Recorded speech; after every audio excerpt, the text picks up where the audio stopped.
Welcome to Build Series. I'm your host, Lauren Moraski with HuffPost, and I'm really excited to welcome these next guests to the stage. You know Ruben Studdard and Clay Aiken from their turn on American Idol, where they once were rivals. Since then, they've gone on to release albums, tour, and even revisit the Idol stage. Now, just in time for the holidays, Ruben and Clay are joining forces for a one-of-a-kind Broadway show. Take a look. Hey, Ruben, knock, knock. Who's there? Hoo, hoo. Who, who, who?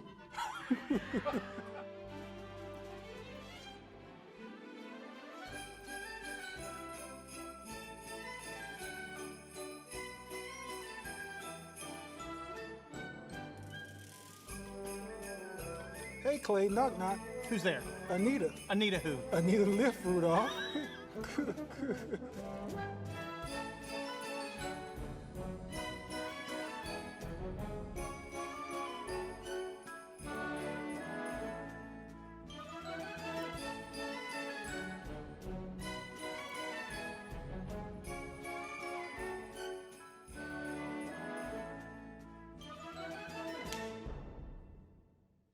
And what the fuck do I say at the end? This Christmas at the Imperial Theater on Broadway. All right, everyone, please welcome Clay Aiken and Ruben Studdard. So from the looks of that trailer, I think we're in for some fun and laughs in addition to some good music, right? We should try. Absolutely. What kind of, this is not just like your regular old, Christmas songs, holiday songs. What type of preparation is coming into something like this? We just want to have a good time. I mean, the show, we all grew up on these Christmas variety shows, and I just, I think that we're going to enjoy being on stage with one another. We've always enjoyed being around each other performing, and I think this Christmas show gives us the opportunity to be ourselves in our favorite holiday. Yeah. Is that correct, Clay? I mean, no, it is. Absolutely. We've worked together in the past before, but it's been a while. I stopped singing for a little bit, saw Ruben perform a few months back, and just kind of got into the spirit of performing in general again, just because I saw him having so much fun. And so I said, let's do something together. Christmas seemed to work well for us. And doing sort of a send-up of the Carol Burnett show Christmas specials and the Donnie and Marie and the Hee Haw and all of those Christmas specials from the 80s, the 70s and 80s that we liked watching as kids.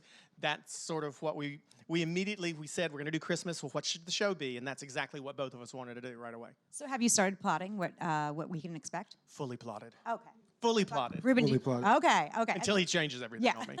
I mean, I like the improv, So, Can we expect an improv? I'll throw a little something in there. I'm Now, frightened that we might have some improv. I'm definitely gonna throw him a curveball every. Oh, that's great. I'm a very structured and planned out person. Ruben is a very improv, spur of the moment person. It's one of the many ways we differ. I'm funny. Yeah, well, we have a script for that purpose. We'll try. So we have some, You're laughing now. You see that? I see that. Well, they may be laughing at you instead of with you. I don't know. Hater. But for real, you really are polar opposites, you've said, Clay. In what other ways are you really different? Well, besides looking exactly I am alike. black and you are white. Yes, that's we should do You are blind as a bat and I have sight. You see that?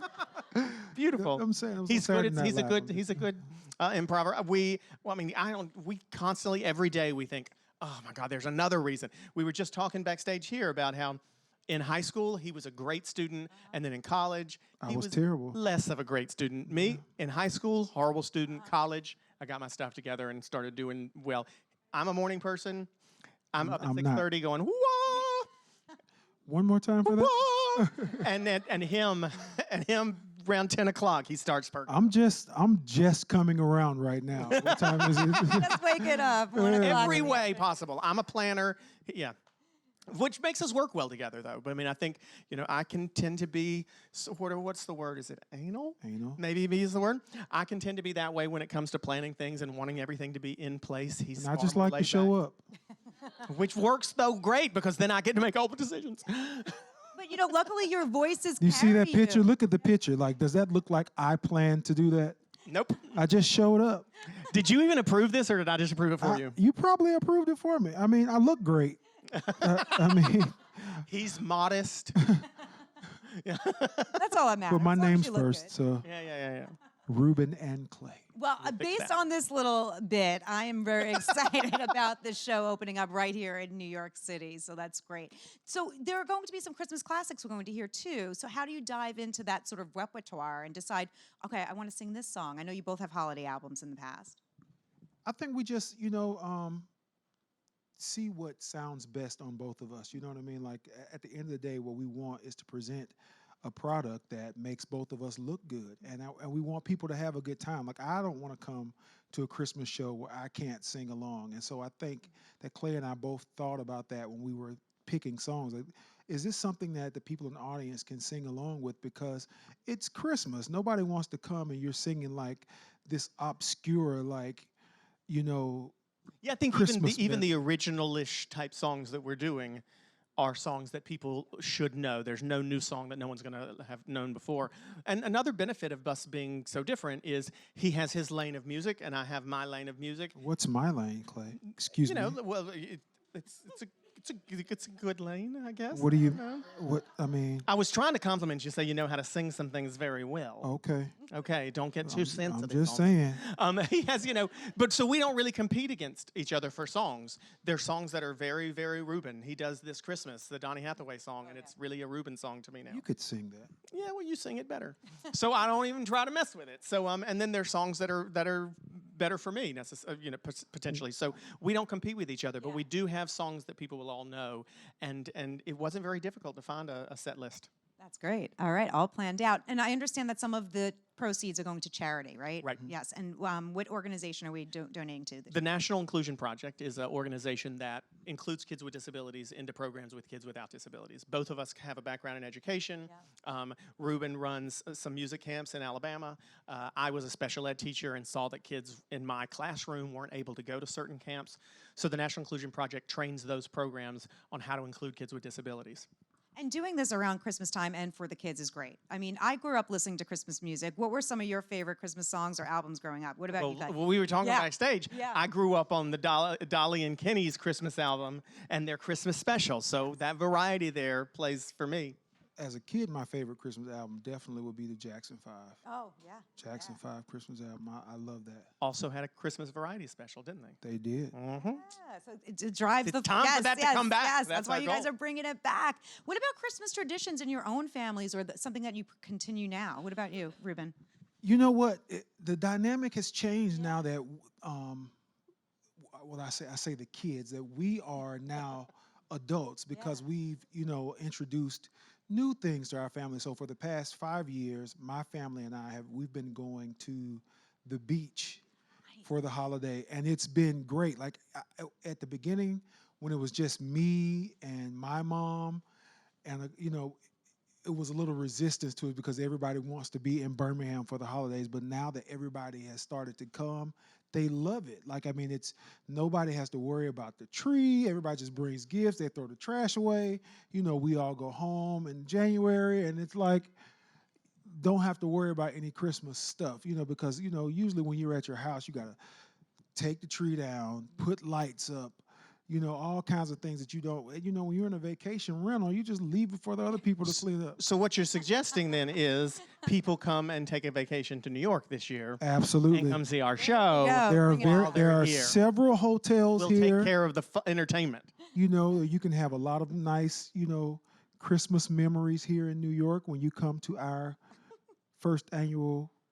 Can you say the whole name without looking at it? Ruben and Clay's first annual Christmas Carol Festival of Lights in Jesus in the Manger. Told ya, wrapped totally in swaddling improv. clothes. Well, that's why you make a good duo. So what are your Christmas traditions or holiday traditions that you continue these years? Mine always tend to be mishaps. Okay. More so than traditions. We always would go and see the lights on Christmas Eve, and we would have dinner somewhere on Christmas Eve, then to go home to open presents. But my stepfather would always force us to drive around for hours and look at Christmas lights, which we didn't want to see at all. But he was just trying to prolong the agony of waiting to get home to get presents. So we still do the Christmas lights. I don't put them up anymore so much.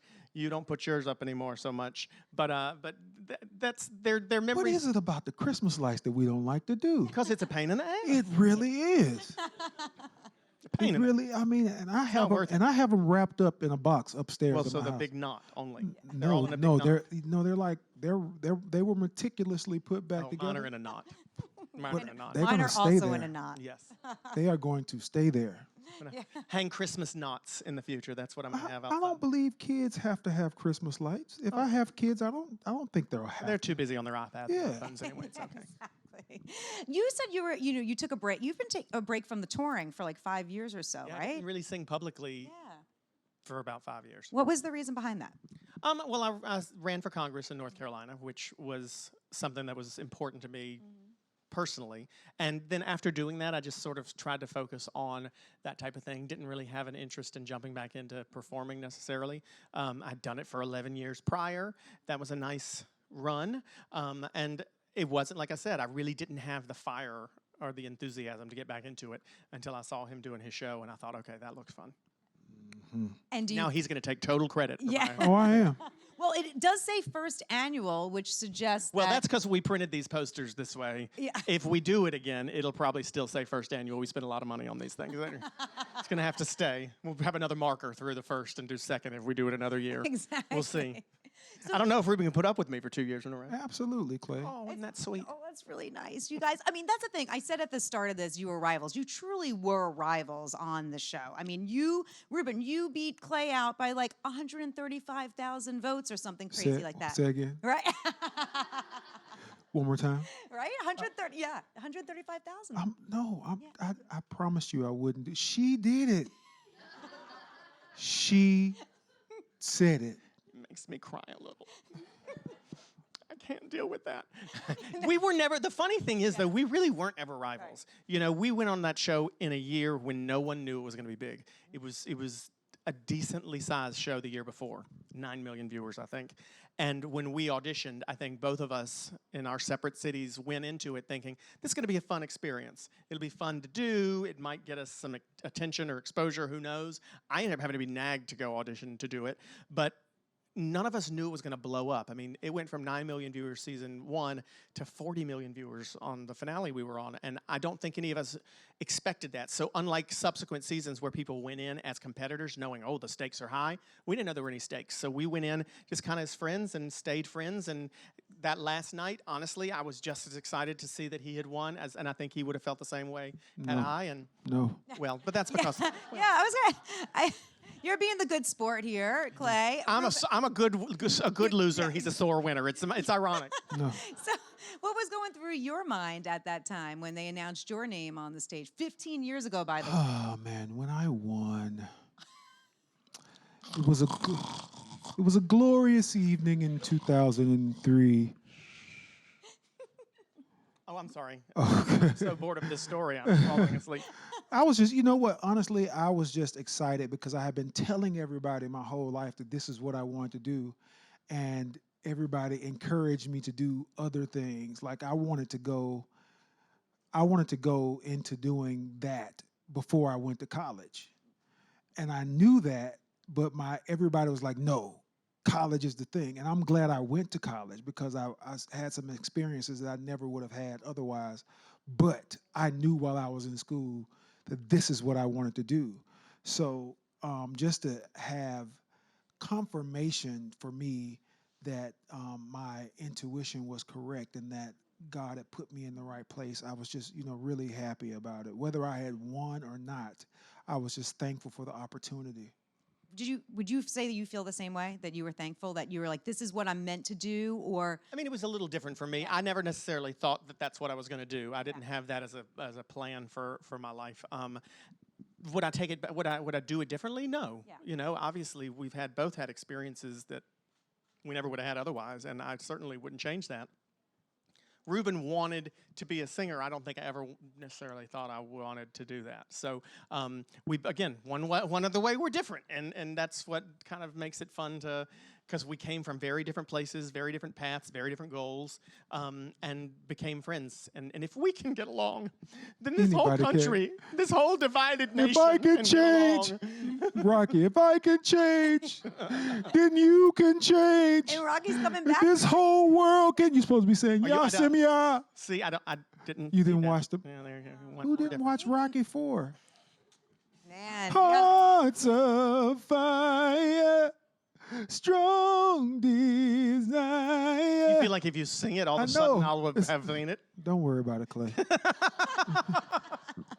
You mentioned the divided country. Has that inspired you to sort of get back into politics at all down the line? Hell no. Hell no. Okay. Why so? Because nobody's listening to each other anymore. I mean, I'm not. It was nice to believe that the world would be like the West Wing that I watched, and that people would listen to each other. And we're at a point now, unfortunately, I feel, where both sides may have, some sides have valid points. A lot more people than want to. Nobody wants to listen to anybody else. We've all planted our flags in the ground, and we're not listening to anybody else, and that's frustrating. And so I'm just gonna sing. All right. That's kind of my plan. Like to teach The world to sing in perfect harmony. I'd like Okay, to we ain't giving it all buy away. the world a Coke. Well, you guys have been consistently releasing albums. Earlier this year, you put out a Luther Vandross covers album. I What did. was it like to take on his songs? It was tough. Yeah. Because everybody has their critiques and everybody has their favorites and everybody loves Luther. Even people that you don't think love Luther, like Clay loves Luther. You know what I mean? It's like, so you'll get like these comments like, yeah, I mean, it sounds good, but it's not as good as Luther Vandross. So it's like, I know I'm not, it's Ruben Studdard sings Luther Vandross. But I've had a great time with it. The tour was wonderful. I enjoyed it. And I'm, hopefully after Clay and I do our little ditty, I'll go back and, maybe do it again. Like, what are you thinking about? Another covers album? No, something just, new? go back on the road and, because I enjoyed it, man. It's like, it's something about the music of the 80s and 70s and 80s that just, it resonates with me, and I love singing it. That's awesome. That's one thing we have in common. We both were born a little too late. You think so? I think so. I feel like I would have done okay in the 70s and 80s. In some ways. In some ways. You came along. Musically, maybe. You came around when you were supposed to. Yeah, fair enough. What about you, Clay? What are you working on these days? This is it. I mean, I wasn't going to sing. I know. Come on, stop. Give me so much damn pressure. I know, lots of pressure. Oh, my Lord. No, this is my goal right now. Yeah. We're going to work on this, and then we'll see. I had a desire to sing again once, and I'm going to stick with that, and we're going to make this show the best it can be, and we'll see on December 30th. We'll be back next year. Okay, well, maybe that's the case, too. Well, you there's also potential to do like an album together or something like that. That could be. We might. Ruben may have some ideas. I had one idea. Yeah, you're like, I this had is one it. idea. It's his This is turn. it. Yeah, and you also approve the beautiful poster. Yes. it's Trust me, people are it's one very of those things. frustrated with me. But both of you have waded into acting a little bit as well. What has that brought you? And would you like to do more acting down the line? What about you, Ruben? I don't know. I like the acting that I feel like I've done best at. The times when I'm playing myself. Yeah. And most of the time, if you see me on TV, I've played myself. So that's the thing that was a big goal and a priority for both of us when we are putting this show together, is that we are ourselves.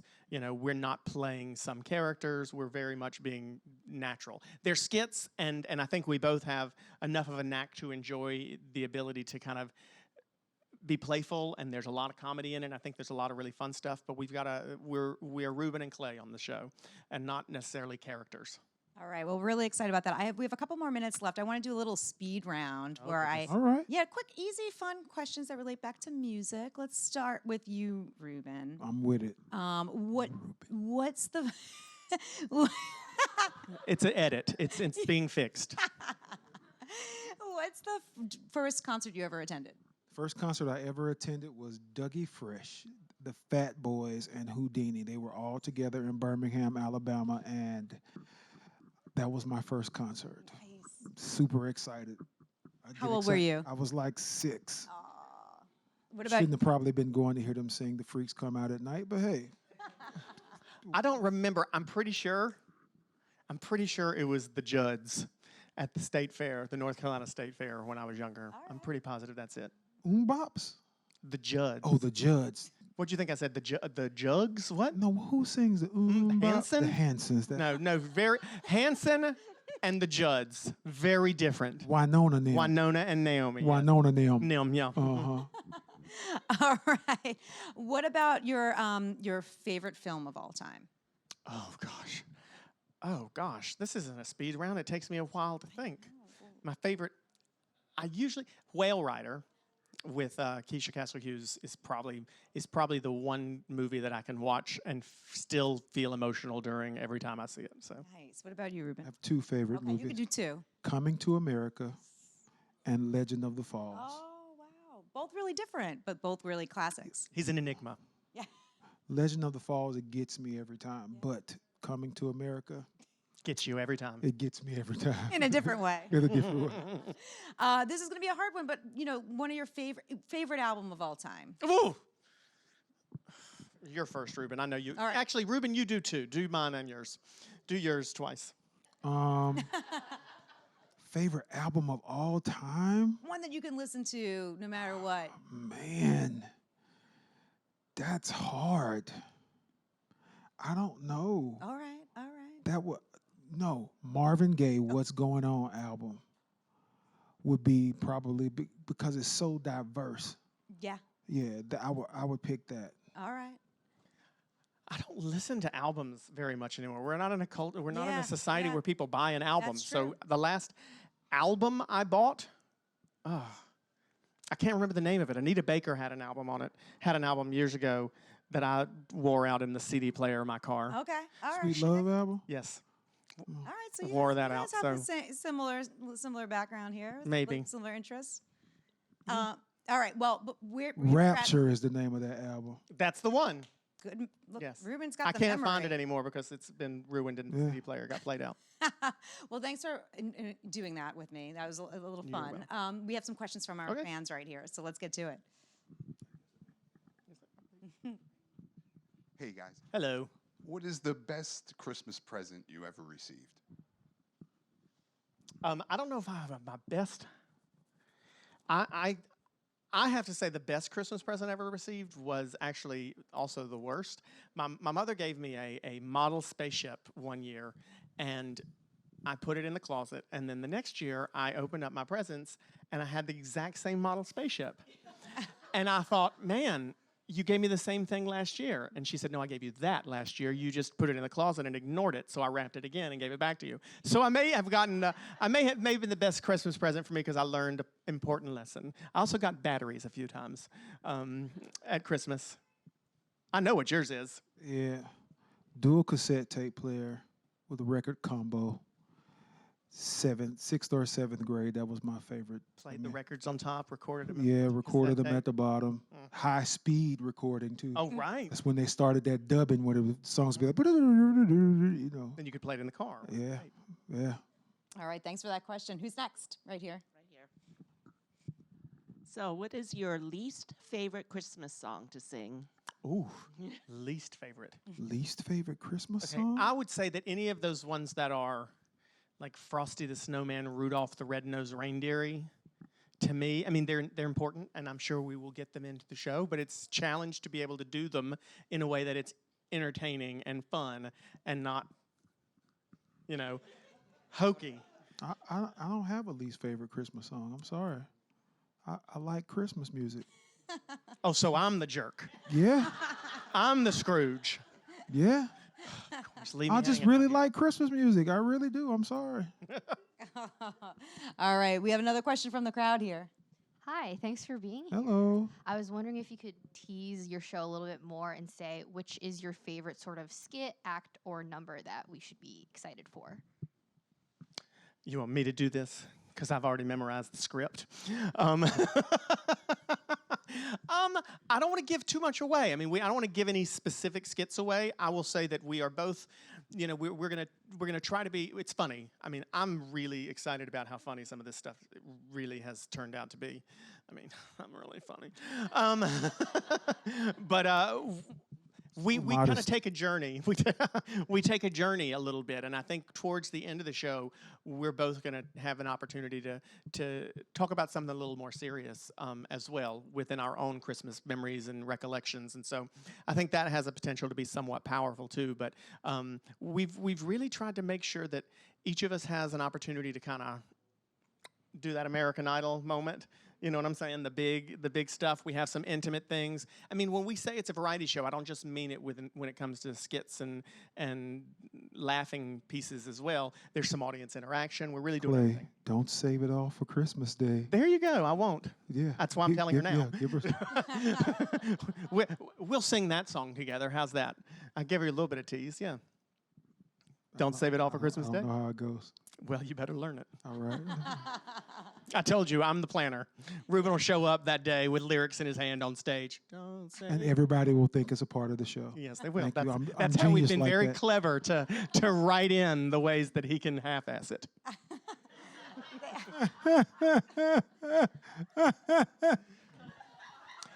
He can dish it, but he can't take it. I have no doubt that by the time December 7th comes along, you guys will be in tip-top shape for the fans. He's already prepared. I'm just right? giving him- Yeah, he's like one of those secret preparers, right? Pretty secret. Yeah. he's been rehearsing on his own. You know? Well, Clay and Ruben, it's been such a blast. You guys are hilarious. We really enjoyed having you here at Build today. Thank you. Thank you very much for having For us. everyone, come to New York City. Performances start December 7th. Tickets are on sale now. For more information, you can visit rubenandclay.com. Give it up one more time. Ruben Studdard and Clay Aiken. Yeah!